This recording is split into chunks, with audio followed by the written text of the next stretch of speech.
അഞ്ചാമത് അഖില ഭാരത പാണ്ഡവീയ മഹാവിഷ്ണു സത്രം. സത്രവേദിയിൽ ആത്മീയ മൂല്യങ്ങളുടെ പ്രാധാന്യം മഹാഭാരതത്തിൽ എന്ന വിഷയത്തെ അധികരിച്ചും കൊണ്ടുള്ള ഉച്ചയ്ക്ക് ശേഷമുള്ള ആദ്യ പ്രഭാഷണം ആരംഭിക്കുന്നു. സ്വാമി വിവേകാനന്ദ സരസ്വതി മഹാരാജ് തിരുമനസ്സുകൊണ്ട് അദ്ദേഹവും ആദരണീയ ഡോക്ടർ ബി ജയപ്രകാശ് അദ്ദേഹവും ഇപ്പോൾ വേദിയിൽ ഉപവിഷ്ടരാണ്. ഏവരുടെയും അനുവാദത്തോടുകൂടി നടപടിക്രമങ്ങൾ ആരംഭിക്കുന്നു. ഈ വിഷയത്തെ അധികരിച്ചും കൊണ്ട് ആമുഖ പ്രഭാഷണത്തിനായി ഡോക്ടർ ബി ജയപ്രകാശ് അദ്ദേഹത്തെ വിനയപൂർവ്വം ക്ഷണിക്കുന്നു. കായംകുളം പി കെ കുഞ്ഞ് സാഹിബ് മെമ്മോറിയൽ HSS അധ്യാപകൻ, MG യൂണിവേഴ്സിറ്റിയിൽ നിന്ന് തത്വചിന്തയിൽ ഗവേഷണ ബിരുദം, ചരിത്രം, സംസ്കാരം, തത്വചിന്ത എന്നിവയിൽ അന്വേഷണങ്ങളും പഠനങ്ങളും നടത്തിവരുന്ന മഹാത്മാവ് സമാദരണീയനായ ഡോക്ടർ ബി ജയപ്രകാശ് അദ്ദേഹത്തെ അഞ്ചാമത് അഖില ഭാരത പാണ്ഡവീയ മഹാവിഷ്ണു സത്രസമിതിക്ക് വേണ്ടി ഭക്തജനങ്ങൾക്ക് വേണ്ടി ഏറ്റവും ആദരപൂർവ്വം സ്വാഗതം ചെയ്യുന്നു. ശ്രീരാമജയം.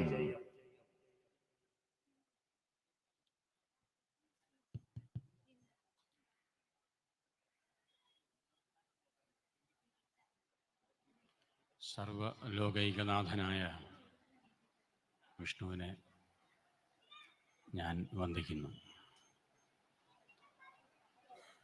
വേദിയിൽ നമ്മോടൊപ്പമുള്ള ആരാധ്യനായ വിവേകാനന്ദ സ്വാമികൾ, എന്നെ ഈ സത്രവേദിയിലേക്ക് ക്ഷണിച്ച രാധാകൃഷ്ണൻ സാറ്, സത്രത്തിൻ്റെ ആചാര്യൻ, ബഹുമാന്യനായിട്ടുള്ള വ്യക്തി, എന്നെ ശ്രവിക്കുന്ന സജ്ജനങ്ങളെ, എല്ലാവർക്കും നമസ്കാരം. എല്ലാവരുടെയും അനുജ്ഞയോടുകൂടി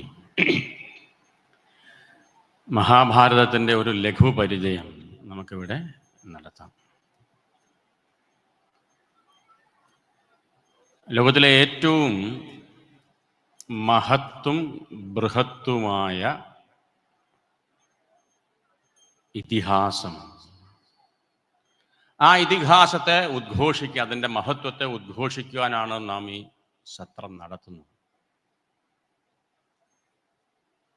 അത് ആരുടെ മാഹാത്മ്യത്തെ വർണ്ണിക്കുന്നോ ആ ദേവങ്കൽ സകലതും അടിയറ വെച്ച് ആ ദേവന്റെ അനുഗ്രഹം ലഭിക്കുവാനും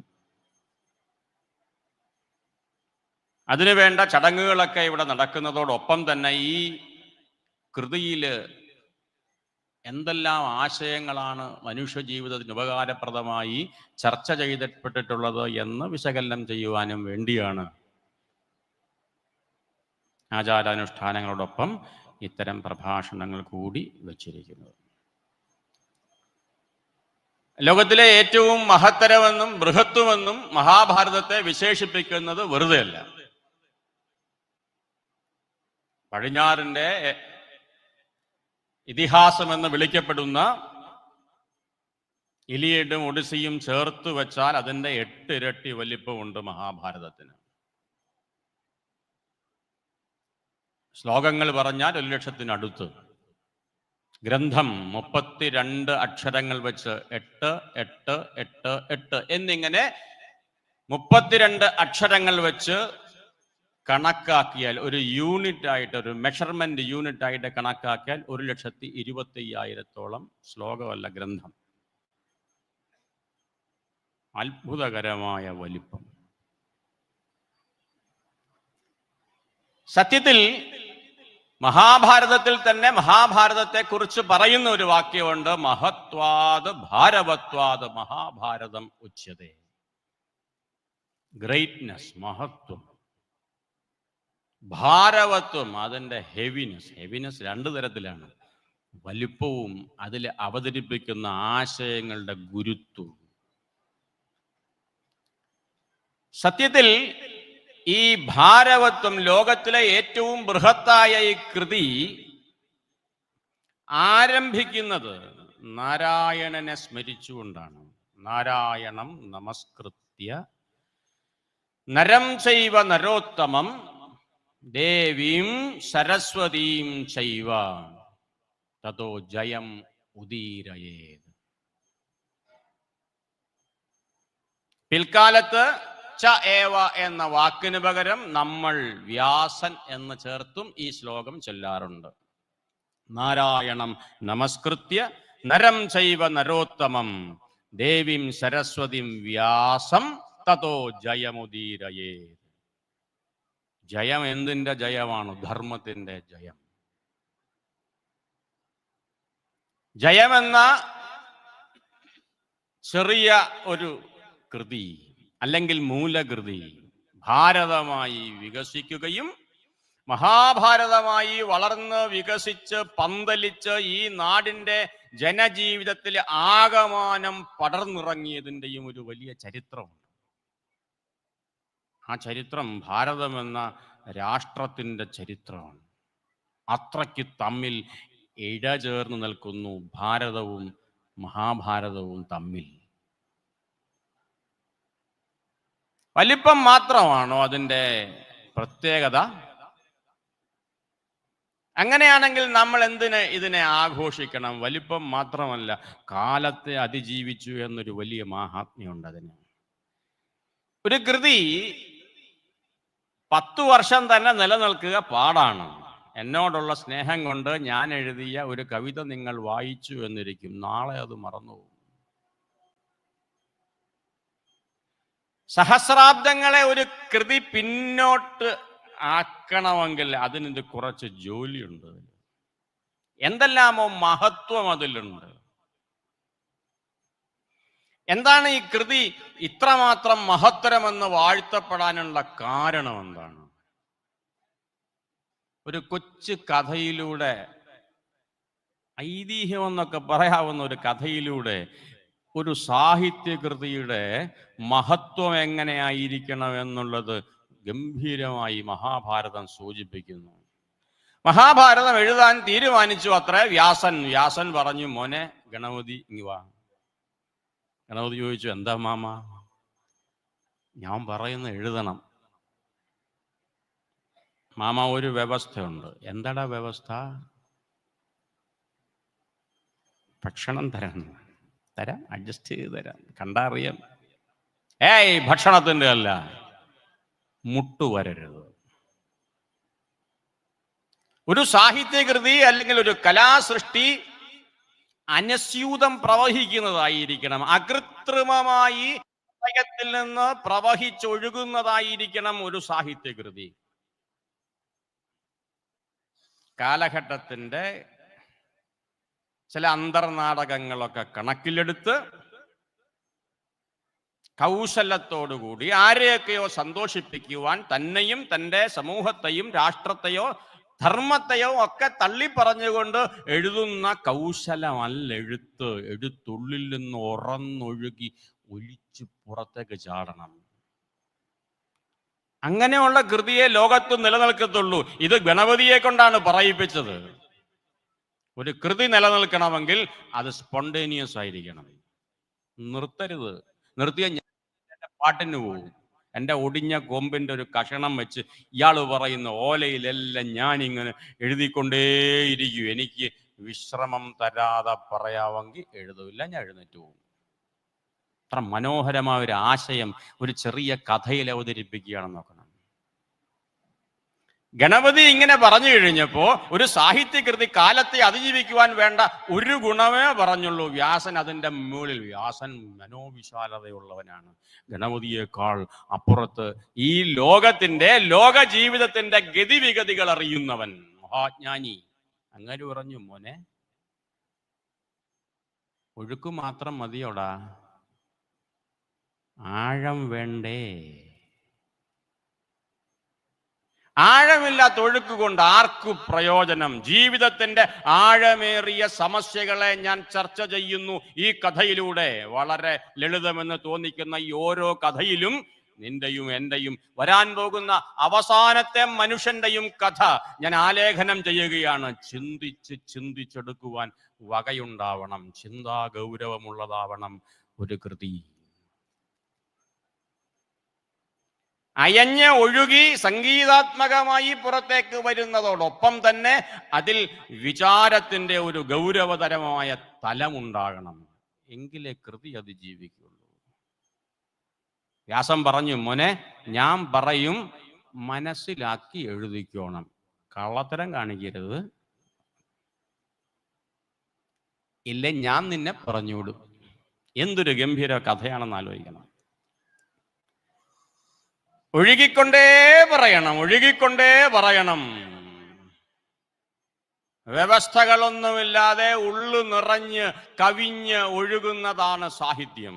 ഓക്കെ, സമ്മതിച്ചു. പക്ഷെ മോനെ അത് മാത്രമായാൽ കാലത്തെ അതിജീവിക്കില്ല. കാമ്പുള്ള എന്തെങ്കിലും അതിലിങ്ങനെ നിറയണം. അതുകൊണ്ട് കാമ്പ് എന്തോ എന്ന് നീ ചിന്തിച്ചിട്ട് മാത്രം എഴുതുക. ഞാൻ പറയുമ്പോൾ ശ്ലോകം എഴുതുക മാത്രമല്ല, ശ്ലോകത്തിന്റെ അർത്ഥം ഗ്രഹിക്കുവാനും കൂടി നീ ശ്രമിക്കണം. ഇത് രണ്ടും നമുക്കുള്ള നിർദ്ദേശമാണ്. ഗണപതി വ്യവസ്ഥ അംഗീകരിച്ചു. വ്യാസൻ ഒരുപാട് സമയം കിട്ടി ഈ കവിത പറയാൻ. കാരണം ഓരോ ശ്ലോകങ്ങൾ പറയുമ്പോഴും സത്യസന്ധനായ ഗണപതി ഒന്ന് ആലോചിക്കും. മാമ പറയല്ലേ അടുത്തത്, എനിക്കൊന്നുകൂടെ ഒന്ന് ആലോചിക്കണമെന്ന് പറയും. അങ്ങനെ മനുഷ്യ ഹൃദയങ്ങളിലേക്ക് രസം പകരുകയും വീണ്ടു വിചാരത്തെ നൽകുകയും ചെയ്തുകൊണ്ട് ഈ നാടിൻ്റെ സമസ്ത ജീവിത മണ്ഡലങ്ങളിലേക്കും ഈ കൃതി ഒഴുകി പരന്ന് ആഴ്ന്നിറങ്ങിച്ചെന്നു എന്നുള്ളതാണ്. സംഗീതമായിട്ട്, നൃത്തമായിട്ട്, കഥയായി, കവിതയായി. പൊതിയിൽ നാരായണ ചാക്യാരോട് അവതരിപ്പിച്ച കഥയും മഹാഭാരതമാണ്. നിങ്ങളൊരു കഥകളി കാണാൻ പോയാൽ നിങ്ങൾ കാണാൻ പോകുന്ന കഥ ഒന്നിൽ പൂതനാമോക്ഷമാണ്, രാമായണം, മഹാഭാരതങ്ങൾ ഈ നാടിന്റെ സാംസ്കാരിക ജീവിതവുമായി ഇഴപിരിക്കുവാനാവാത്ത വണ്ണം ഇഴുകിച്ചേർന്നിരിക്കുന്നു. ലോകത്ത് ഒരു കൃതിക്കും അവകാശപ്പെടാൻ പറ്റില്ല. അങ്ങനെ ആഴമുള്ള സംഗീതാത്മകമായ രസനിഷ്യന്തിയും ആലോചനാമൃതവുമായ ആശയങ്ങളെ അവതരിപ്പിക്കുന്ന ഈ കൃതി അതിലെല്ലാം ഉണ്ട് എന്ന് പ്രഖ്യാപിക്കുന്നു. അതുകൊണ്ടായത് നിലനിന്നത്. അതിൽ എന്തെല്ലാം ഉണ്ടെന്ന് കണ്ടെത്തുവാൻ ഗണപതി എഴുതിയപ്പോൾ ചിന്തിച്ചതുപോലെ നാമും ചിന്തിക്കണം. പലതരത്തിലുള്ള ആചാരാനുഷ്ഠാനങ്ങൾ ഇവിടെ നടക്കും. അവിടെ കൃത്യതയോടുകൂടി അത് ചെയ്യുന്നത് പോലെ ഈ വിചാരസത്രത്തിൽ നമ്മൾ ചെയ്യേണ്ടത് നമ്മുടെ ഉത്തരവാദിത്വം. ഇവിടെ ഇരിക്കുമ്പോൾ ഈ മഹാഭാരതത്തിന്റെ ആഴമേറിയ ആശയങ്ങളെ കുറിച്ച് വീണ്ടും വീണ്ടും വിശകലനം ചെയ്യുകയും എന്റെയും നിങ്ങളുടെയും ജീവിതത്തിന് ഗുണപ്രദമായ രീതിയിൽ അതെങ്ങനെയാണ് ഉപയോഗിക്കേണ്ടത് എന്നതിനെ സംബന്ധിച്ച് ആലോചിക്കുകയുമാണ്. എന്താണ് ഇതിലെല്ലാം ഉള്ളത്? യതിഹാസ്തി തദന്യത്ര. ഇതിലുള്ളത് എല്ലായിടത്തും നിങ്ങൾക്ക് കാണാൻ പറ്റും. എന്നേ ഹാസ്തി നതത്ക്വചിത്. ഇതിലില്ലാത്തത് നിങ്ങൾക്ക് എവിടെയും കണ്ടെത്താൻ. ഇതൊരു വലിയ വീമ്പു പറച്ചിലല്ലേ വ്യാസന്റെ? ഇതിലുള്ളത് നിങ്ങൾക്ക് എല്ലായിടത്തും കാണാൻ കഴിയും, പക്ഷെ ഇതിലില്ലാത്തത് നിങ്ങൾക്ക് എങ്ങും കാണാൻ പറ്റില്ല. എന്തൊരു വീമ്പു പറച്ചില!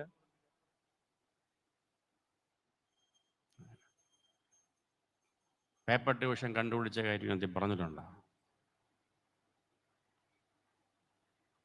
അമേരിക്കയിലെ രാഷ്ട്രീയമാരത്തെ കുറിച്ചിട്ട് മഹാഭാരതത്തിൽ പറഞ്ഞിട്ടുണ്ടോ? ചോദിക്കുന്ന പിള്ളേരുടെ ആർക്കു വേണ്ടിയോ സന്തോഷം ഉണ്ടാക്കാൻ വേണ്ടി തൻ്റെ ധർമ്മത്തെ ചെളിവാരി എറിയാനുള്ള ഒരു സുഖം മനസ്സിലിങ്ങനെ നിലനിർത്തിക്കൊണ്ട് ഈ മഹാഭാരതത്തെയും ഭാരതീയമായ ഈടുവയ്പ്പുകളെയൊക്കെ ഈ ചെറുതാക്കി കാണിക്കാൻ വേണ്ടി ചോദിക്കുന്ന ഈ ചോദ്യം സത്യത്തിൽ സങ്കടകരമാണ്. അവൻ ഇതിൻ്റെ മുമ്പുള്ള വരി കണ്ടിട്ടില്ല. ധർമ്മേ ച അർത്ഥേ ച കാമേ ച മോക്ഷേ ച ഭരതർഷഭ. ഭരതവംശത്തിന്റെ കാളക്കൂറ്റനായി നിൽക്കുന്നവനെ. കാളക്കൂറ്റൻ എന്നുള്ള പ്രയോഗത്തിന് രണ്ടർത്ഥമാണ്. പിടിച്ചാൽ ഒതുങ്ങാത്തവൻ, കയ്യിൽ നിൽക്കാത്ത പ്രതാപമുള്ള രാജാവേ. ജനമേജയനെ വിളിക്കുകയാണ് വൈശമ്പായനൻ.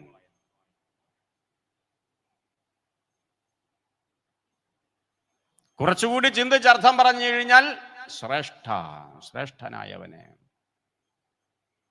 ധർമ്മം, അർത്ഥം, കാമം, മോക്ഷം എന്നിങ്ങനെ ചതുർവിധ പുരുഷാർത്ഥങ്ങൾ ഈ കൃതിയിൽ. മനുഷ്യ വ്യവഹാരം ഈ ചതുർവിധ പുരുഷാർത്ഥങ്ങളെ അടിസ്ഥാനപ്പെടുത്തിയിട്ടാണ് നടക്കുന്നതെങ്കിൽ ആ പുരുഷാർത്ഥങ്ങളുടെ 4 ഇതിൽ ഞാൻ സമഗ്രമായി ഉൾപ്പെടുത്തിയിരിക്കുന്നു. അത് സംബന്ധിച്ച് ഇതിലുള്ളതേ പുറത്തു കാണൂ, അത് സംബന്ധിച്ച് ഇതിലില്ലാത്തത് നിനക്കെവിടെയും കണ്ടെത്താൻ പറ്റില്ല. മഹാരാജാവേ, വൈശമ്പായന്റെ പറച്ചിൽ ആദിപർവ്വത്തിലെ ഒരു ശ്ലോകമാണ്. ഭാരതത്തിൽ അങ്ങോളം ഇങ്ങോളം സകല ജനതയുടെയും ഉള്ളിൽ വൈലോപ്പിള്ളിയെ പോലെയുള്ള മഹാകവികൾ പാടുന്ന തരത്തിൽ ഈ സാമൂഹിക ജീവിതത്തിന്റെ, ഈ രാഷ്ട്ര ജീവിതത്തിന്റെ, വ്യക്തി ജീവിതത്തിന്റെ ഗൃഹോപാന്തത്തിൻ പ്രാണസ്പന്ദമായി ചമഞ്ഞെങ്ങും അലതല്ലിയിടുകയാണ് മഹാഭാരത രാമായണങ്ങൾ. നമുക്കൊന്നി അതുകൊണ്ട് തന്നെ മഹാഭാരതത്തെയും രാമായണത്തെയും തെറ്റായി വ്യാഖ്യാനിക്കുവാനുമുള്ള വളരെ ആസൂത്രിതവും ഗൂഢവുമായ പരിശ്രമങ്ങളും നടക്കുന്നു. ഈ സംസ്കാരത്തെ ഒന്ന് നോവിക്കണമെങ്കിൽ എവിടെ നോവിക്കണമെന്ന് നന്നായി അറിയാം ആൾക്കാർക്ക്. കാരണം ഈ സംസ്കാരത്തെ രൂപപ്പെടുത്തിയെടുത്തതിൽ അത്ഭുതമെന്ന് പറയട്ടെ, രാമായണ മഹാഭാരതങ്ങൾ ഒരു സാംസ്കാരിക ദേശീയതയെ സൃഷ്ടിച്ച് രാഷ്ട്ര നിർമ്മിതിക്ക് വലിയ ആക്കം കൂട്ടി എന്നുള്ളതാണ്.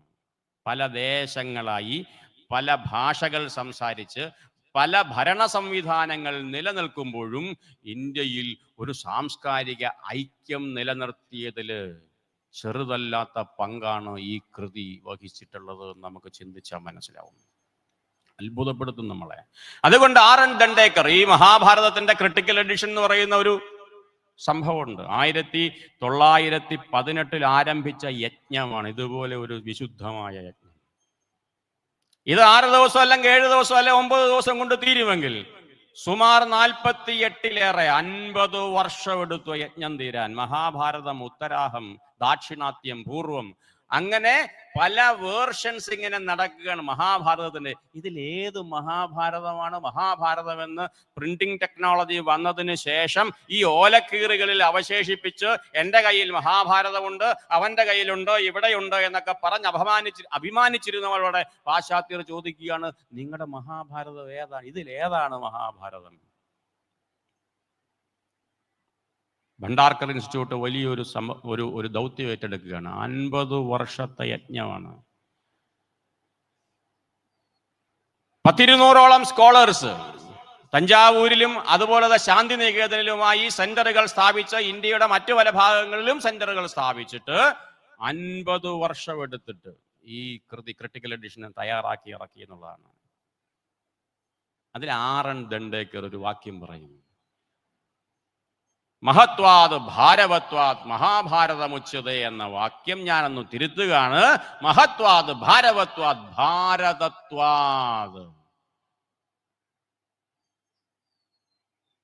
ഭാരതത്വം, ഇന്ത്യൻനെസ് ഇത്രമാത്രം പ്രകടമാക്കുന്ന ലോകത്ത് ഇന്ത്യയുടെ ചിന്ത, ഇന്ത്യയുടെ മനോഭാവം, ഇന്ത്യയുടെ ദാർശനിക പദ്ധതികൾ, ഇന്ത്യയുടെ ദാർശനിക സമൃദ്ധി, ഇന്ത്യയിലെ ജനജീവിതം, ആചാരങ്ങൾ, അനുഷ്ഠാനങ്ങൾ, വംശചരിത്രം, എന്താ അറിയാൻ പറ്റാത്തത്? മഹാഭാരതം വായിച്ചാൽ ഒരു എൻസൈക്ലോപീഡിയ ഓഫ് ഇന്ത്യൻ ലൈഫ്.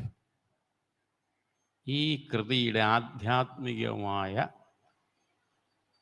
അർത്ഥമാനങ്ങളാണ് ചർച്ച ചെയ്യേണ്ടത്. ഇനി 5 മിനിറ്റ് ഉണ്ട്. എൻ്റെ അഭിപ്രായം ഞാൻ പറയുകയാണ്. ഇതില് അതിൻ്റെ മധ്യേ മഹാഭാരതത്തിന്റെ മധ്യത്തിലായി സ്വാമി ഏതൊരു മിഷനെ പ്രതിനിധീകരിക്കുന്നു അതിൻ്റെ പരമാചാര്യനായ ചിന്മയാനന്ദ സ്വാമികൾ ഈ ലോകമെമ്പാടും ഒരു അഗ്നിജ്വാല പോലെ ഭഗവത്ഗീതയുടെ അർത്ഥത്തെ പുനരുജ്ജീവിപ്പിച്ചെടുക്കുന്ന ഒരു നമ്മൾ കാണുകയാണത് നമ്മുടെ മനസ്സിൽ. ആ ഭഗവത്ഗീതയിൽ 2 ആധ്യാത്മികതയുണ്ട്. അങ്ങനെ ഉണ്ടോ? 2 ആധ്യാത്മികത ഉണ്ട്. ഒന്ന് അർജുനൻ അവതരിപ്പിക്കുന്ന ഒരു ആധ്യാത്മികത. ഇത് ആധ്യാത്മികത ആണോ എന്ന് ചോദിച്ചാൽ ആധ്യാത്മികമായ അറിവ് നേടിയവർ പറയുന്നത്, ഇവൻ പറയുന്നത് ആധ്യാത്മികത അല്ലെന്ന്. രണ്ട്, ഭഗവാൻ അവതരിപ്പിക്കുന്ന ഒരു ആധ്യാത്മികതയുണ്ട്. ഈ രണ്ട് ആധ്യാത്മികതയും വേർതിരിച്ചറിയുകയും, ഭഗവാന്റെ ആധ്യാത്മികതയാണ് ഇഹത്തിലും പരത്തിലും എനിക്കും നിങ്ങൾക്കും ആശ്രയമായിട്ടുള്ളതെന്നറിയുകയും ചെയ്യുന്നിടത്ത് മഹാഭാരതത്തിന്റെ ആധ്യാത്മികത എന്ന ആശയത്തിന് ഇവിടെ വെച്ചത് അർത്ഥവത്തായി വരും. അത്ഭുതകരമായൊരു വിഷയമാണത് കേട്ടോ. എന്താ അർജുനന്റെ ആധ്യാത്മികത? നകാംക്ഷേ വിജയം കൃഷ്ണ, എനിക്ക് വിജയം വേണ്ട. എന്നുവെച്ചാൽ രാജ്യം സുഖാനുജ, എനിക്ക് രാജ്യവും വേണ്ട സുഖവും വേണ്ട. കിം നോ രാജ്യന ഗോവിന്ദ, എനിക്ക് രാജ്യം കൊണ്ട് എന്തുവാടേ പ്രയോജനം? കിം ഭോഗൈർ ജീവിതം വാ, ഈ ഭോഗലാലസമായ ജീവിതത്തിലൊക്കെ എന്താ അർത്ഥമുള്ളത്? ഗുരുന ഹത്വാഹി മഹാനുഭാവാൻ ശ്രേയോ ഭോക്തും ഭൈക്ഷ്യം അപീഹലോക, തെണ്ടി തിന്നോളാം ഞാൻ. ഇവരെയൊക്കെ കൊല്ലുന്നതിനേക്കാൾ നല്ല അതല്ലേ? ഭൈക്ഷ്യം ഭിക്ഷയാണ്. ഹത്വാർദ്ധകാമാംസ്തു ഗുരുവിനെ ഹൈവ ഭുഞ്ചീയ ഭോഗാൻ രുധിര പ്രതിഗ്ധാൻ, ചോരയിൽ കുതിർന്ന ഈ സുഖഭോഗങ്ങൾ ഉണ്ണാൻ ഇയാളെന്നെ നിർബന്ധിക്കല്ലേ?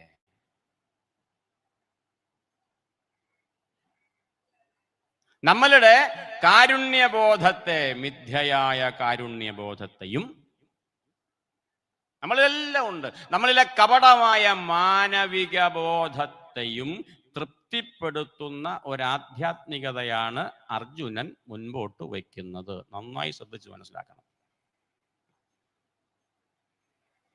എന്നാൽ നമ്മുടെ കപടമായ കാരുണ്യബോധത്തെയും മിഥ്യയായ ഒരു മാനവിക ബോധത്തെയും ഒട്ടും തൃപ്തിപ്പെടുത്തുന്ന ഒരാധ്യാത്മികതയല്ല ഭഗവാൻ മുമ്പോട്ട് പറയുന്നത്. എഴുന്നേക്കടാ എന്ന് പറയുന്ന ഒരു ആധ്യാത്മികതയുണ്ട്. ആ ആധ്യാത്മികത ഭാരതത്തിന് എന്ന് കൈവിട്ടോ അന്ന് ഭാരതം പിന്നിലേക്ക് നടക്കാൻ തുടങ്ങി.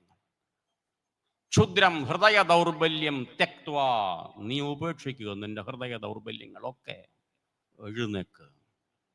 എന്താ നീ ചെയ്യേണ്ടത് എന്തെന്ന് ഞാൻ പറയാം. ഉദ്ധരേത് ആത്മനാത്മാനം, നിന്റെ ഭീരുത്വം മറച്ച്, നിന്റെ വിഷാദത്തെ മറച്ച്, നിന്റെ ധർമ്മസമ്മൂഢതയെ മറച്ചു പിടിച്ചുകൊണ്ട് നീ വലിയ വർത്തമാനം പറഞ്ഞുകൊണ്ട് എൻ്റെ അടുക്ക വരല്ലേ. ദൂതിന് പോയപ്പോ നീ എന്നെ പരിഹസിച്ചതാണ്. നിന്റെ ക്ഷുദ്രമായ ഹൃദയ ദൗർബല്യങ്ങൾ കളഞ്ഞിട്ട് നീ എഴുന്നേക്ക്. നീ എങ്ങനെയാണ് ഉയരേണ്ടതെന്ന് ഞാൻ പറഞ്ഞു തരാം. ഉദ്ധരേത് ആത്മാൻ. വിവേകാനന്ദ സ്വാമി ഈ ലോകത്തിന്റെ നുറുകയിൽ നിന്നുകൊണ്ട് ആക്രോശിച്ചതാണ് ഈ മന്ത്രം. നീ നിന്നെ ഉയർത്തട. ഉദ്ധരേത് ആത്മനാത്മാനം, ആധ്യാത്മികതയുടെ അടിത്തറയാണിത്. അർജുനന്റെ ആധ്യാത്മികതയല്ല ഇത്, ഭഗവാന്റെ ആധ്യാത്മികത. നാത്മാനം അവസാദയെ, ഡോണ്ട് ലോവർ യുവർസെൽഫ്. നീ വ്യക്തി എന്ന നിലയിൽ, ഒരു കുടുംബം എന്ന നിലയിൽ, ഒരു സമൂഹം എന്ന നിലയിൽ നിന്നെ തന്നെ ഇങ്ങനെ താഴ്ത്തി കൊണ്ടുപോകാതിരിക്കുക. ആത്മൈവ ഹ്യാത്മനോ ബന്ധു, നിന്റെ ബന്ധു നീ തന്നെയാണെന്നറിയുക. ആത്മൈവ രിപുരാത്മന, നീ തന്നെയാണ് നിന്റെ ശത്രു. ജീവിതത്തിന്റെ മുഴുവൻ ഉത്തരവാദിത്വങ്ങളും നിന്റെ തോളിലേക്ക് ഏറ്റെടുത്ത് മുന്നേറുക അർജുന. ഉത്തിഷ്ഠ. നിങ്ങളുടെ ഭാവവും അതായിരിക്കണം. പരാജയങ്ങളിൽ പതറാതെ, അപജയങ്ങൾ ഉണ്ടാകുമ്പോൾ വീണുപോകാതെ, നിമിത്തമാത്രന്മാരായി മയേവേദേ നിഹത പൂർവമേവ, ഭഗവാൻ എല്ലാം എനിക്ക് വേണ്ടി ചെയ്തു വെച്ചിട്ട് കഴിഞ്ഞിരിക്കുന്നു, ഞാൻ അയാളുടെ കൈകളിലെ ഒരു ഉപകരണം മാത്രമാണ് എന്ന ചിന്ത മനസ്സിൽ ഉറപ്പിച്ചിട്ട്, അത്തരം ഒരു ഉറപ്പിന്മേലാണ് ഈ സത്രം നടത്തിയിരിക്കുന്നത്. സത്രം കറങ്ങി വരുമ്പോ അവിടെ യുധിഷ്ഠിരൻ തൃച്ചിറ്റാറ്റ, മറ്റേടത്ത് ഭീമൻ. ശരി ആയിക്കോട്ടെ, ഇവിടെ ഞങ്ങൾക്ക് വയ്യ, എന്ത് പരിപാടി. പഴയ പോലൊന്നും അല്ല. ഇപ്പൊ ആൾക്കാരോട് പിരിവ് ചോദിച്ച് ആരും തരുത്തൊന്നുമില്ല. പെണ്ണുങ്ങളൊന്നും വരുത്തേയില്ല, അവരെല്ലാം സീരിയലിന്റെ മുമ്പിൽ. ഇങ്ങനെ നെഗറ്റീവായിട്ട് എത്ര ആമ്പിള്ളേരാണെങ്കിൽ പിന്നെ വെള്ളയിൽ പൊടിയിട്ടിട്ട് വലിക്കുക. ഇവന്മാരെ വിളിച്ചാൽ കിട്ടത്തില്ല. ഞാൻ കഴിഞ്ഞ ദിവസം ഇവിടെ വന്നിരുന്നു. ചെറുപ്പക്കാർ മുതൽ പ്രായപത്തിയവർ വരെ ഒറ്റ മനസ്സോടെ ആർജവത്തോടെ ശ്രീകൃഷ്ണന്റെ വിളി കേട്ട് ഉണർന്നിരിക്കുന്ന ഒരു നാടിന്റെ ചിത്രമാണ് എൻ്റെ മുമ്പിൽ കാണുന്നത്. നിങ്ങൾ രണ്ടാമത്തെ വഴി സ്വീകരിക്കുമ്പോൾ ഒറ്റ കാര്യം ശ്രദ്ധിച്ചോണം, നിമിത്തമാത്രന്മാരാണ് നമ്മൾ. ഭഗവാനെല്ലാം ചെയ്യുന്നു, പക്ഷെ മനുഷ്യ കർമ്മത്തിന്റെ ഒരു പ്രാധാന്യമുണ്ട് അവിടെ. ഭഗവാൻ ചെയ്തു വച്ചിരിക്കുന്നു, നീ ഉപകരണമാണ്. ഉപകരണം വെറുതെ ഇരുന്ന് കഴിഞ്ഞാൽ ജീവിതമാവില്ല, ഉപകരണം പണിയെടുക്കണം. തകർന്നു വീഴുന്നത് വരെ നിസ്വാർത്ഥമായി പണിയെടുത്തിട്ട് ഈ സമൂഹത്തിൽ ഐക്യമുണ്ടാക്കുവാനും സ്നേഹനിർഭരമായ ഒരു ജീവിതത്തെ കെട്ടിപ്പടുക്കുവാനും കഴിയുമ്പോൾ അതിൻ്റെ ഉജ്ജ്വലമായ മാതൃകയാണ് നിങ്ങൾ ഇവിടെ കാണിച്ചിരിക്കുന്നത്. എല്ലാ വ്യത്യാസങ്ങളും മറന്ന് വരുന്നവരെ അത്ഭുതപ്പെടുത്തുന്ന ഒരു വിനയവും സ്നേഹവുമായി ഈ മഹത്തായ ഈ യജ്ഞം ഇവിടെ മുന്നേറുന്നെങ്കിൽ നിങ്ങൾക്ക് ഭഗവാൻ ഉപദേശിച്ച ആധ്യാത്മികതയുടെ ഒരു കണം മനസ്സിലായിട്ടുണ്ട് എന്നുള്ളതാണ്. നിസ്വാർത്ഥമായി സ്വന്തം കുടുംബത്തിന് തന്നെ ഉയർത്തുവാനും സ്വന്തം കുടുംബത്തിനും സമൂഹത്തിനും ഈ ലോകമാകെ നന്മയുണ്ടാകുവാനും വിശാലമായ ഹൃദയത്തോടുകൂടി ചത്തു വീഴുന്നതുവരെ അഹംഭാവമില്ലാതെ ഫലമെന്ത് കിട്ടുമെന്നുള്ള വ്യാമോഹങ്ങളില്ലാതെ പണിയെടുത്ത് ലോകസംഗ്രഹത്തിനുള്ള ഒരു വേദി ഒരുക്കാൻ നിങ്ങളോട് അപേക്ഷിച്ചുകൊണ്ട്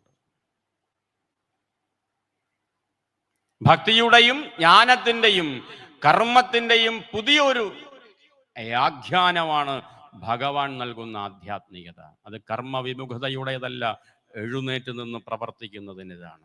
വീണാലും പരാജയപ്പെട്ടാലും അവിടെ നിന്ന് എഴുന്നേറ്റ് തസ്മാത്വമുത്തിഷ്ഠ യശോലഭസ്വ ജിത്വാ ശത്രുൻ ഭുങ്ക്ഷ രാജ്യം സമൃദ്ധം മയൈവേദേ നിഹതാ പൂർവമേവ നിമിത്തമാത്രം ഭവ സവ്യസായൻ. എല്ലാവരും ഈ മഹാവിഷ്ണുവിൻ്റെ കയ്യിലെ ഉപകരണങ്ങളാണ് എന്ന് നിശ്ചയിച്ചുറപ്പിച്ചു.